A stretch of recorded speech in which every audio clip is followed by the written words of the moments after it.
Okay, Peter Zeihan. The first time I heard about you was a year ago in a podcast, and I was like, "Is this for real?" And I'm gonna start with that because the forecast that you made in that about China. I'll let you talk about China and the collapse of China. Well, let's start with the punchline. China won't exist as an industrialized, unified nation state within a decade. 10 years. 10 years. And that assumes nothing goes wrong, and the rate at which the government is degrading internally suggests that's going to be front-loaded considerably. So we're very rapidly approaching a world where $35 trillion of industrial plant will simply be worthless. And if there is a product that comes out of China that you feel you need, it's time to make it your damn self, because we are very, very rapidly out of time. Can you give me more arguments on why China in just a decade? Sure, let me give you three. So we've got demographics, we've got debt and holdings, and we have leadership. So first, demographics. The Chinese have always lied about their numbers. It shouldn't really be a shock to anyone, but the What was the lie? What was the number? Well, it's whatever the data is that they think the chairman wants to see, then everyone generates that data. Okay. So for 45 years, we've had the one-child policy. So the argument was that you should have fewer people, but then they incentivized local governments to inflate the numbers of kindergartners, 5-year-olds that they had, because that's how you qualify for government subsidies. And so one of the things that's changed in the last 3 years is the Shanghai Academy of Sciences, which is like the last bastion of people with integrity in the data system in China, have come out and started calling bullshit on a lot of it. So they're saying directly that the Chinese have overcounted their population by over 100 million people, and all of the missing millions are under age 40. We also have, because of COVID, some ancillary data that proves basically that the other data was wrong. And we've had official government updates in just the last couple of months. Anyway, it all ends up that the birth rate in China in the last 5 years has dropped by over half, probably closer to 70%. And the birth rate in China's major cities is now less than 0.5. 2.1 is what you need for a replacement population. And everyone is going back and kind of seeing how far back they can trace this to see how long it's been so negative. But the official data suggests that China will not have a consumption or a production-based system because they will lack enough workers under age 50 to just produce basic goods by the end of the decade. And that's now one of the better case scenarios. So that's kind of box one. Box two, the United States has— I need the tequila. Yeah. Already. US has a debt ratio of about 100% to GDP. Mexico's is about 40%. Local governments alone in China have added more than Mexico's total national debt every year for the last 12 years. And local governments in China cannot raise taxes. They can only make money by selling land, which they can't anymore. The government has actually criminalized the collection of the data. That's a new trick. Or getting transfers from the state. So this is local governments that now have half as much debt as the United States. That's on top of corporate debt, which is 250% of GDP, which is over triple the US total for an economy that's significantly larger and more internationally wired. And my personal favorite has to do with the housing sector. The Chinese government forces the population to keep their money at home because they tap that in order to fuel all this debt. Well, that means that if you're a Chinese citizen, you're desperate to get your money into anything that you think might preserve its value, and real estate has always been that thing. So about 80–85% of the average Chinese citizen's personal holdings are in real estate, and that has now led a build to the point that there's somewhere between 1.5 and 3 billion surplus condos in the country. There's enough spare housing to put up everyone in the Western Hemisphere and everyone in Europe. So the market value of those, assuming they were put together correctly, open question, is probably only about 10% of face value. So on top of all the other issues, the entire savings of the entire population is effectively worthless.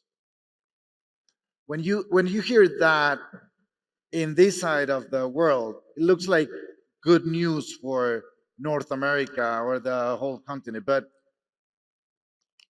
maybe not. Well, yeah, we haven't even finished with the things that are wrong. Continue. Let's talk about the government. Okay, Chairman Xi has the strictest cult of personality we have seen in human history. It's much worse than what we saw under Mao. Honestly, it's like Caligula levels of crazy at this point. He has purged everyone from the system who is capable of function.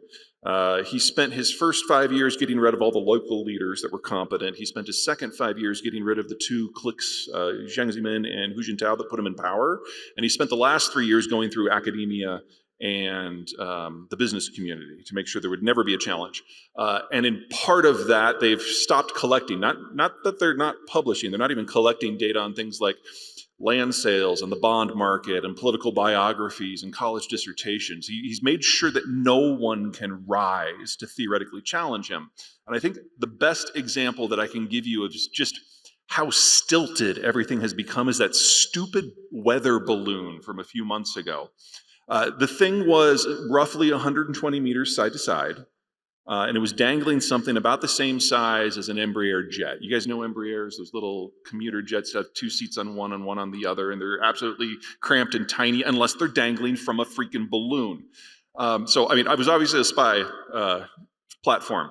I had generally the same response that President Biden did. Neither of us are balloon experts. We're like, okay, it's crossing in from Canada. Thanks for that, by the way, Canada. Let's shoot it down, see what we're dealing with. And there are balloon experts in the American intel community, lo and behold, and they went up the chain because information passes in the United States, the bureaucracy, and the CIA director and the Defense Department chief talked with the president, saying, Mr. President, please don't shoot this thing down. I mean, number one, we're not worried about it. We know exactly where it's going to go. It's going to float over our missile silos in Montana. But Mr. President, unless you're planning on nuking someone this week, those hatches will be closed. They're always closed. So they're going to get pictures of closed hatches from 7 miles away. We're not worried about that. But this is an opportunity. Because, Mr. President, if you let us, we'll put a spy plane below it and a spy plane above it, and we'll put every whisper sensor we have on it, and we'll just track the sumbitch for the next 9 days over the United States. We will get a copy of all their cryptography. We'll see how they're sending signals through the satellite network, through the civilian network. And Mr. President, when we're done, we're going to be able to tell you not what city or what block or what building or what floor or what office. We'll know what terminal this thing's being controlled from. And our hackers are much better than theirs. And so we will tag the people who use that terminal, and we will turn their entire system inside out in a matter of a week. Mr. President, this is the intelligence breakthrough of the decade. We now know that Xi wasn't aware that the balloon existed until after it had been shot down because no one would tell him. We now know that their defense ministry was unaware of it until it was over the US. It was just some asshat in their intelligence bureau who thought this was what wolf warrior diplomacy means. And we're seeing this sort of disconnect and information starvation and decision-making breakdown throughout the entire bureaucracy at all levels. Nobody wants to raise up. There's a Chinese saying, the tall blade of grass is the first one to get cut. And since Xi has gone on such a bureaucratic purge for 13 years, there's no one left who will speak any truth to power. And so he's making decisions in a box. And the result is going to be state failure. The question is whether that happens in the short term or because of insurmountable problems because of the demographic situation or the debt situation. I mean, we're at a situation now where there's multiple guns pointed at China's head, and we just don't know which one's going to pull the trigger first. And so for North America, this is either brilliant or awful based on the bets you've made in the last 30 years. Obviously, for purposes of this event, the upside opportunity for Mexico is something different. People talk about Mexican moments that have been seized or missed. This is a fundamentally different situation because we're talking about in the next 6 years, there is an opportunity here for an overhaul of Mexican infrastructure and then all of the system changes that would come from that would allow Mexico to have a Korean-style growth spurt that would last 20 to 30 years. You're talking about the ability here to completely overhaul everything about this country. In the United States, it is only going to generate the fastest growth in our history. That's all it's going to do. That's pretty good. If you do nothing for this, you'll have that too. But that's not being very ambitious. There are challenges. They're all manageable. There are things that need to be done, but none of them are secrets. And the bottom line is, if we want stuff, we're just going to have to make it ourselves. That's inflationary. It's going to be expensive. It's not in a straight line. It's going to be awkward. We're going to have to do things differently. But this is a really good story. Because even if we botch it, it's still the fastest growth we've ever had. I can live with that. But there are other regions that can also use this as a momentum. Southeast Asia. Southeast Asia looks pretty good. Southeast Asia has the advantage of a stable demographic structure, much like Mexico, and better than the United States. And they've already kind of started down this path in bits and pieces. So the Thais are pretty good at the mid-level tech stuff. Same with the Malaysians, especially on the manufacturing side as opposed to design. Vietnam has overhauled their educational system more than any other country in the world.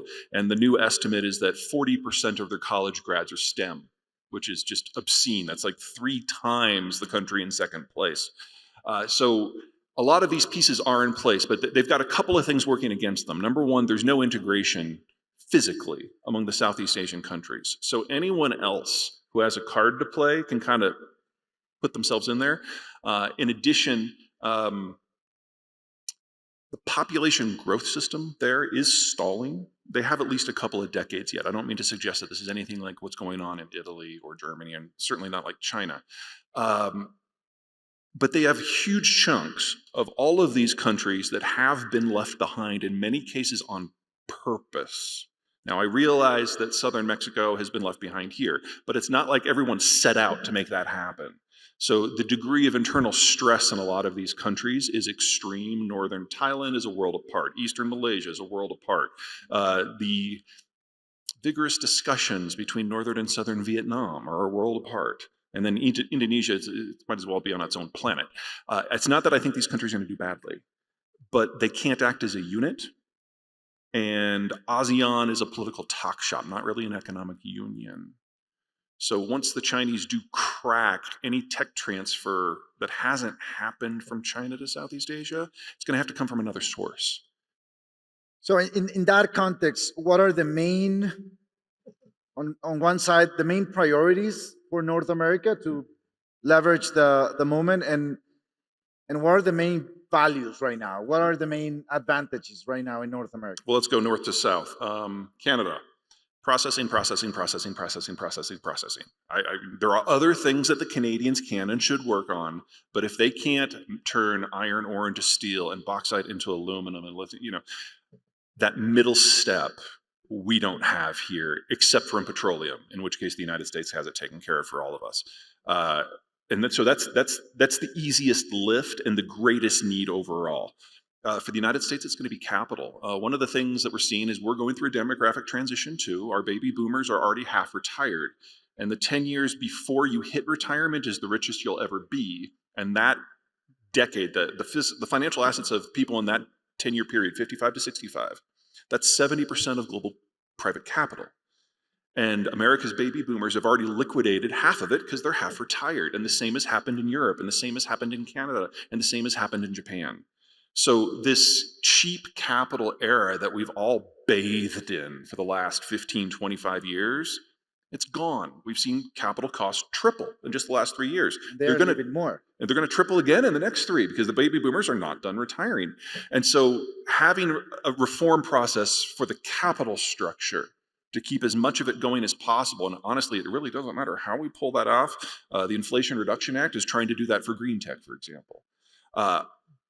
But going from 0% capital cost to something closer to 1,000 basis points in 5 years, that will hurt like hell.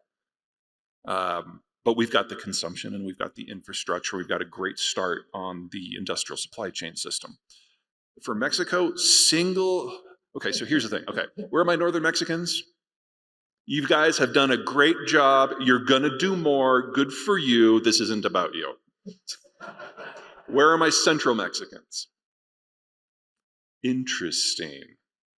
Okay. The success of NAFTA as regards northern Mexico isn't an American story. It's a Texan story. About 80% of American-Mexican trade is based on the relationship between Texas and northern Mexico. That's the integration. That's the back and forth for manufacturing, for aerospace and automotive and all the rest. 80% of that traffic is by truck. It's a successful model. It works. Do you think you can double it? Enter central Mexico. It's got twice the population. It's got the free labor availability. It just lacks the infrastructure.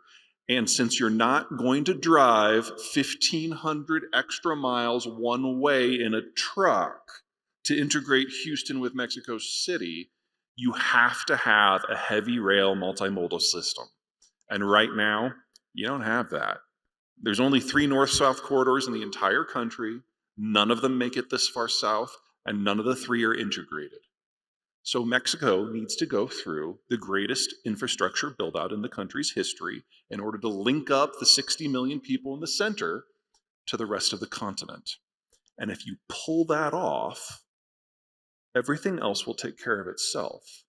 Because once you provide the transport corridor, small businesses can pop up everywhere, and foreign investors know what the rules of the game are and where to go. They can look at Greenfield, they can look at Brownfield, they can look at the universities.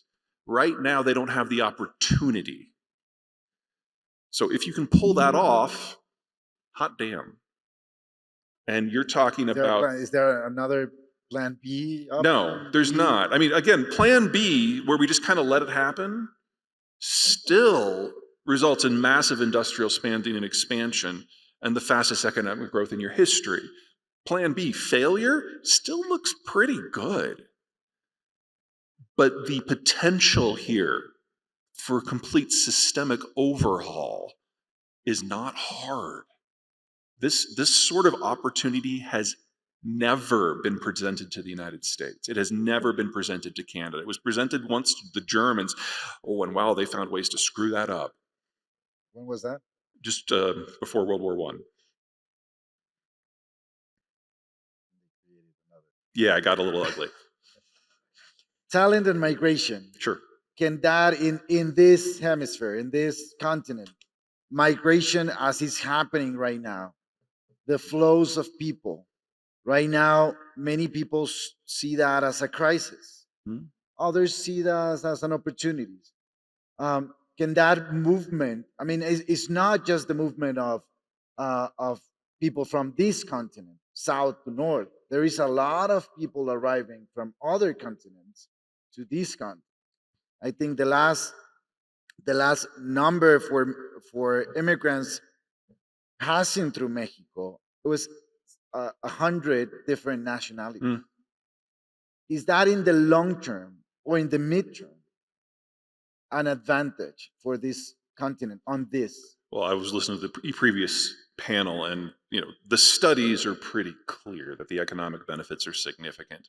And the United States has a demographic structure that is atypical of most countries, in that we widen out with the baby boomers, and then we come back in for Gen X, and then we widen out for the millennials, and then we narrow back down for the Zoomers, which means that our smallest generation, our Zoomers, are aged 23 and under.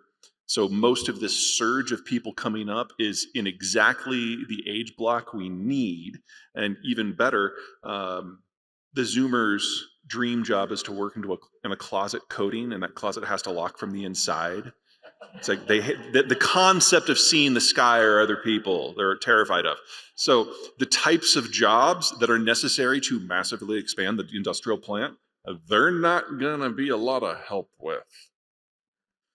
So getting a big surge in immigration from an economic point of view right now would be really helpful for our labor structure. As for you guys, yours comes down like a pyramid until you about 30, 35, and then it goes straight down.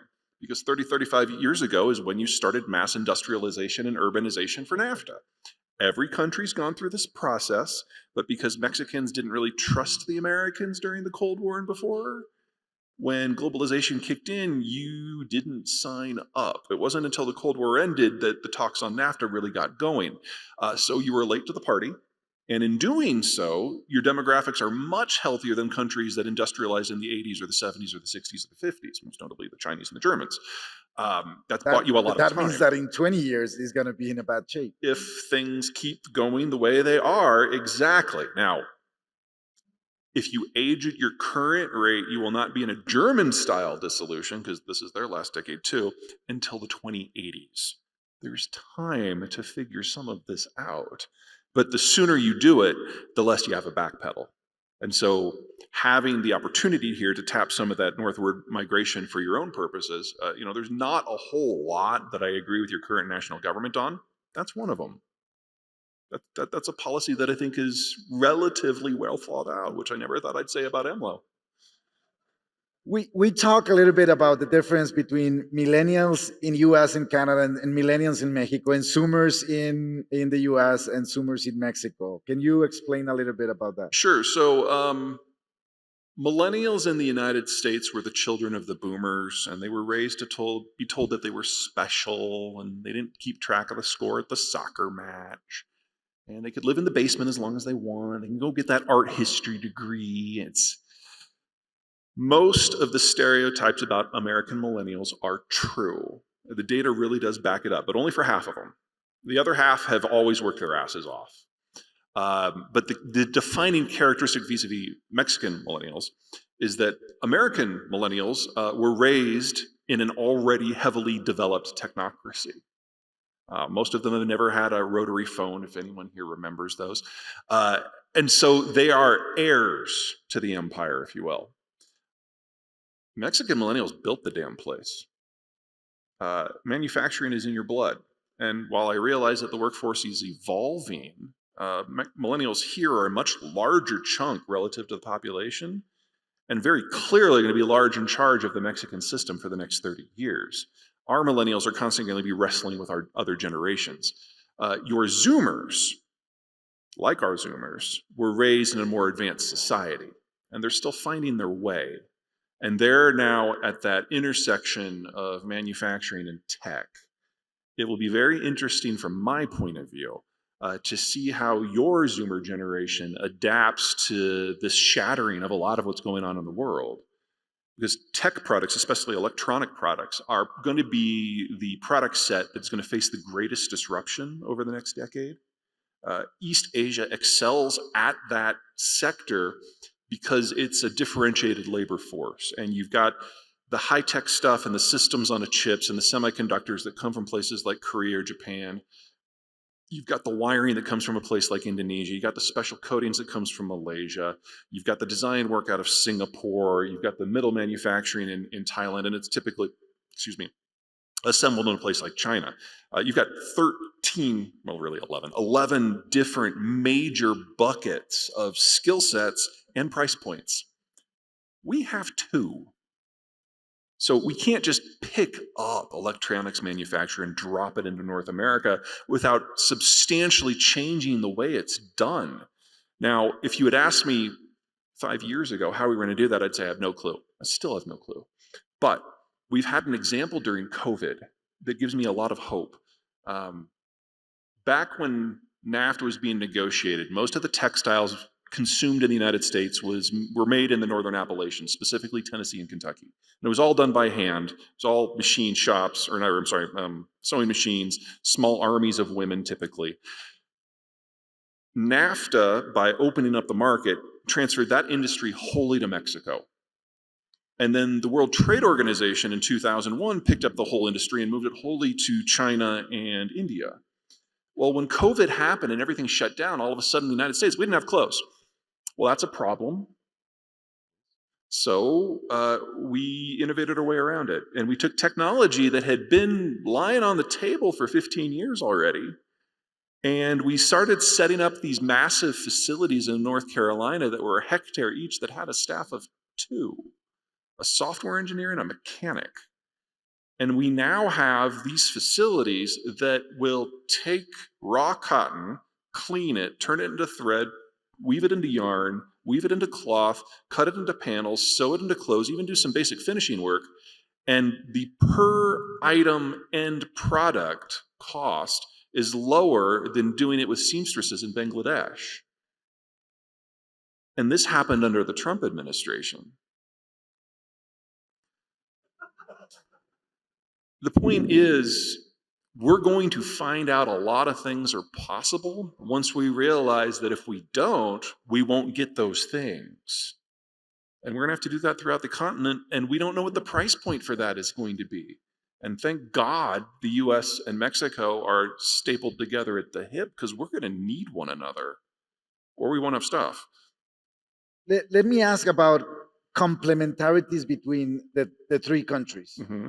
In the case of the millennials, for example, looks like there is a complementarity. There are different, the generations are different, and they can produce different goods, and that's a complementarity. But there are others, right? Like agriculture, it's the food production in North America is super complementary. Is there more complementarities that you see in North America? Well, the United States has cracked the code on shale, and at current levels of production, we have at least another 60 years of oil and 300 years of natural gas.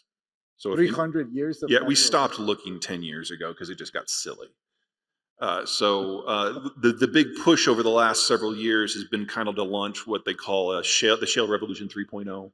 So 1.0 was the gas and the oil, 2.0 was refining and chemicals, and 3.0 is to take the refined product and the chemical processes that come out of that and turn it into medium manufacturing. So until now, once we make the ethylene and the specialty chemicals, we usually ship it to a manufacturing destination. More and more of that is staying behind. And since we need to massively increase the industrial plant, hooray, because that's what you're going to use for that. This is going to sound awful. Please don't take this offensively. You guys are no good at processing. We need the Canadians for that. Yeah, because they have a very large chunk of land and a very low population. And some of the provinces, especially once you get beyond Toronto and Ontario, are desperate for finding a new foothold. And they're in an environment a lot like Mexico, where there's an opportunity here. Because the Chinese right now do all the processing, but have very little of the ore. The ore exists in places like Brazil and Australia and Canada. So if you have the right mix of policies, you can turn a place like freaking Manitoba has lithium and platinum, but they don't produce it. They probably will now. So we're going to have to get used to prices for a lot of these raw inputs going up until we can get the processing knocked out of the park. Energy is a good example of what this will look like 10 years from now. Because we've went in the United States from having some of the most expensive fuels in the world to now having the lowest cost and highest quality because of that industrial build out. We're going to have to do this in sector after sector after sector after sector. The other things the Canadians have figured out that the Americans have unlearned is there was a realization about 15 years ago, 10 to 15 years ago, by the Harper government that Canada was on what we would now call a Chinese-style demographic bomb track. And so they massively, massively expanded immigration. And unlike in the past where the migrants were usually late 40s and older, and so they never had a chance to pay into the system enough to pay for their own retirement, the Canadians became a lot more selective and started really aggressively going after people aged 15 to 35. And now they're bringing in 300 to 450,000 people a year, and they've been doing that for several years, and they managed to hold that up for the most part during COVID, which is kind of bonkers. But is that the best system that you have ever seen in bringing talent? The percentage that is foreign born is 3 times that of the country in second place. Now, I'm not sure this is replicable anywhere in the world. Canada is a special place with sparkles. But it means that unlike every other advanced country in the world, they have found a way to manage their demographic bomb. Now, there are downsides. The people who are coming are more highly skilled than the people who are already there as a rule. That generates a little resentment. And that means that they're coming with a suitcase of cash, and the first thing they buy is a place to live, which means there's a housing shortage. And the desirable places to live in most of Canada, now the people who were born in Canada can't afford to live there. And this is going to be an ongoing political and economic crunch that will last until such time as Canada's birth rate rises. Its birth rate is still dropping, has been now for 70 years. So it's not rainbows and chocolate here, but they have found a way to manage what would have been a system-killing event. And that means when it comes to intellectual property development, Canada is very good because they've brought in the people to do it for them. Do you have any thought on digital nomads and what happened during COVID and the movement of many people that can work from any place for a company in their home country? That's definitely, you just described the entire future that the Zoomers want to live in. The problem we're going to have is all of the equipment that makes that necessary is touching the Chinese supply chain system in some way. So I would guess that we're going to have a lot of Zoomers who will be willing to work into a factory to get a good server. It's not clear if we're going to be able to close that gap. We know that the green transition won't work because the facilities that we need just to hook the stuff up to the grid, I mean, forget the panels for a minute, just the transition stuff, that's just the stuff for the smart meters. We can't produce enough of it now to do it within 10 years. And you break the Asian supply chain system, that just goes away. So we're going to lose EVs, we're going to lose AI, we're going to lose the green transition. The question is if we can maintain enough raw computing power to do most of everything else that we need. And I'm broadly hopeful there. There's three classes of semiconductors, and the ones that we're good on are 90 nanometer to 10.